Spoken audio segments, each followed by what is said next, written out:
जिन गुरु शिष्यों ने सब कुछ मुर्शिद को अर्पण कर दिया, सतगुरु के दर्श की स्थिरता को जीवन का कानून मान लिया हो, उसके लिए अपने शहंशाह का जिक्र ही लाखों दयामाई बंदगियों से कहीं ऊपर की बात होती है। दिलों के रास्ते बताने वाला सच्चा सतगुरु शिष्य के प्रत्येक क्षण की खबर रखता है। मुर्शिद शिष्य की जिंदगी के प्रत्येक क्षण को भलाई की तरफ ले जाने के लिए हर समय उसके बुरे कर्मों की काट छांट करता रहता है। उस दृश्य और अनोखी क्रिया से शिष्य अनजान होता है। मुर्शिद कभी भी शिष्य के आगे जाहिर नहीं करता कि हमने तेरे पर अमोघ समय पर ये कृपा की और तेरा इतना भारी कर्म काटा है। यही तो उसकी बढ़ाई है। वह एहसान करता ही रहता है, लेकिन जताता बिल्कुल भी नहीं।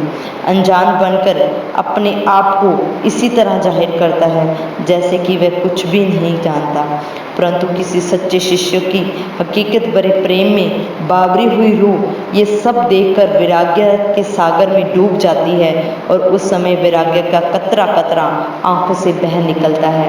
इस स्थिति को वर्णन करते हुए एक मुसलमान शायर बेदिल अजामाबदी ने बहुत ही सुंदर कहा है, अनजान तुम बने रहे ये और बात है, ऐसा तो क्या तुमको हमारी खबर ना हो। वह बेपरवाहों का बेपरवाह जब नज़रों के द्वारा कर्म करता है तो बेपरवाही आलम का उस विशेष दायरे में छा जाना एक स्वाभाविक क्रिया है। मुर्शिद को मुस्कान का संबंध शिष्य के हृदय से जुड़ा होता है। मुर्शिद की एक मुस्कान के कारण अंदर पैदा हुई खुशी के बैग को पीना कोई साधारण बात नहीं है। उस समय ऐसा अनुभव होता है कि जैसे दिल फूल क्या हो और अभी फटा के फटा। पाठकों में से बहुत ने समय भी कई बार महसूस किया होगा कि मुर्शिद की तरफ से आंखों से पिलाई जाती शराब एक अलग आनंदमय एहसास को जन्म देती है।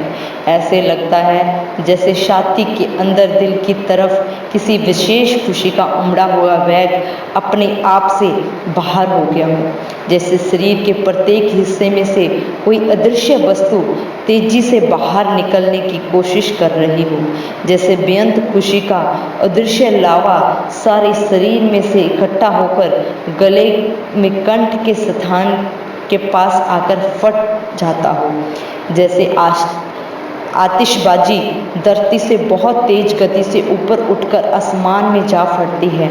इस प्रकार की क्रिया घटती है। उस समय ये सब कुछ अनगिनत बार और बार बार घटित होता है।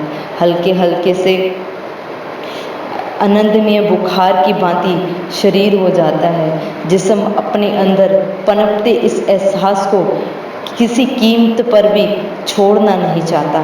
रूहानी खुशी चेहरे से गिर गिर पड़ती है। रूहानी बहार का आना शरीर को विशेषकर चेहरे को नूर नूर करते चली जाती है। इस स्थिति में रूहानी नाच लाख रोकने से भी नहीं रुक सकता। मुर्शिद की दृष्टि से गिर गिर पड़ती इलाही शराब शिष्य को मदहोश कर देती है। ऐसी हालत में धरती ऊपर कदमों का थिरकना शिष्य के बस से बाहर की बात होती है। सब प्रकार के बाहरी गीत संगीत और ताल आदि सब यहाँ आकर असफल हो जाते हैं। ये सब कुछ आखिर कौन करवाता है? पूर्ण मुर्शिद ही नजरों के द्वारा नजरे कर्म करता है। यहाँ वह यही कर्म करता है जिसके बारे में यहाँ नाम मात्र सा बताने की कोशिश की गई है। ऐसे नशे के बारे में किसी ने लिखा है, दिल उसका निवाजी हो जाए, आंख उसकी गुलाबी हो जाए, तू जिसको मोहब्बत से देखे, साखी वो शराबी हो जाए, साखी वो शराबी हो जाए। पूर्ण सच्चे मुर्शिद की मस्त नज़रों में से गिर गिर पड़ती शराब ऐसा अनमोल नशा है जिसके आगे सब प्रकार के नशे फीके लगते हैं, क्योंकि निरंकार का दर्श प्राप्त करने के लिए हकीकी इश्क की सीढ़ी चढ़ना पड़ता है। लेकिन निरंकार के इस समय में केवल एक ही होते साकार रूप का निरोल हाजिर नाजर भावना से किया गया दर्श किसी सुन समाधि के नशे से सैकड़ों गुना बढ़कर होता है। अब शायद कोई पाठक सोचे कि मैंने तो बहुत नज़दीक से अपने सतगुरु के दर्शन किए थे, लेकिन मुझे तो उपरोक्त लिखा नशा कभी कोई विशेष महसूस नहीं हुआ। कहाँ कमी है?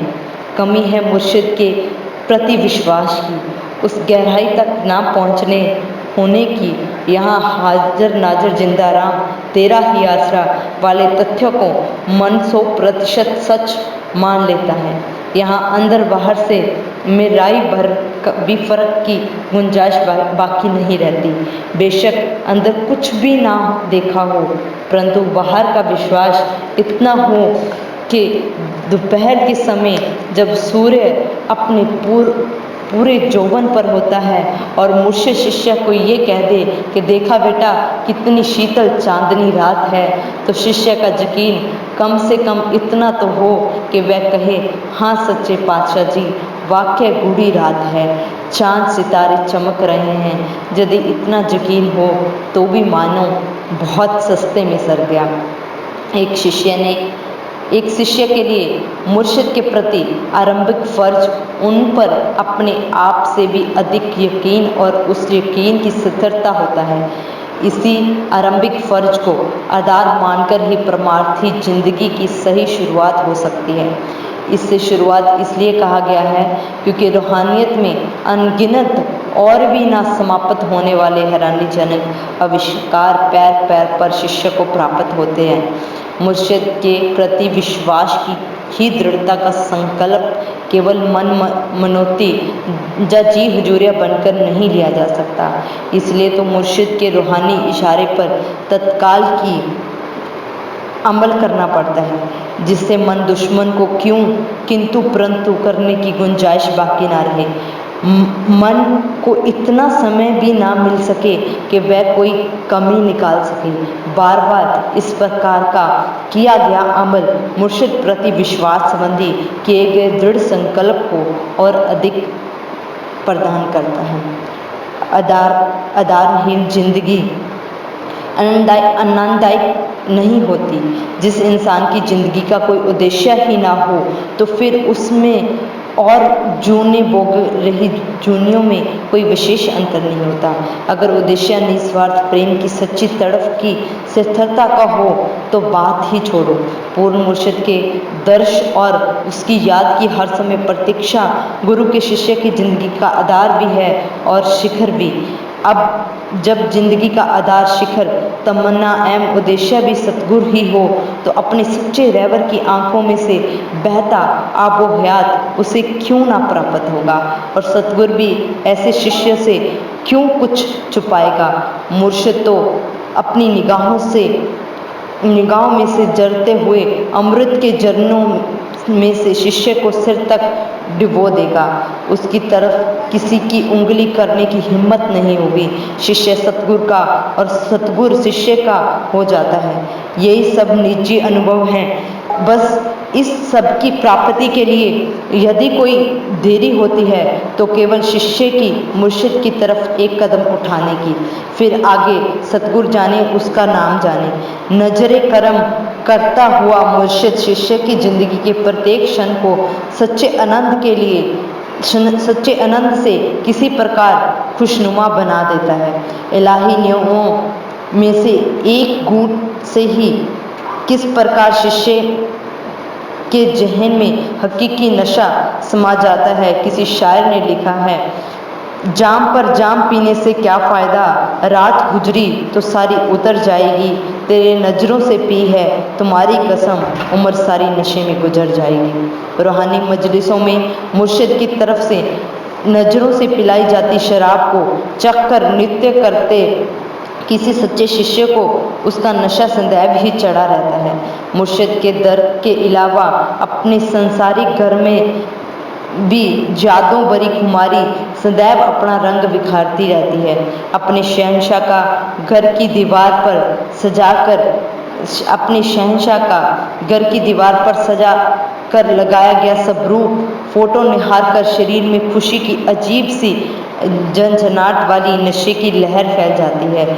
उस शिष्य के मुंह से अपने आप ही शायर चंद्र लखमणी के लिखे ये शब्द निकल जाते हैं, तुम्हारी नज़र से साकी जो मैंने कल पी थी, खुदा गवाह है उसी का खुमार बाकी है।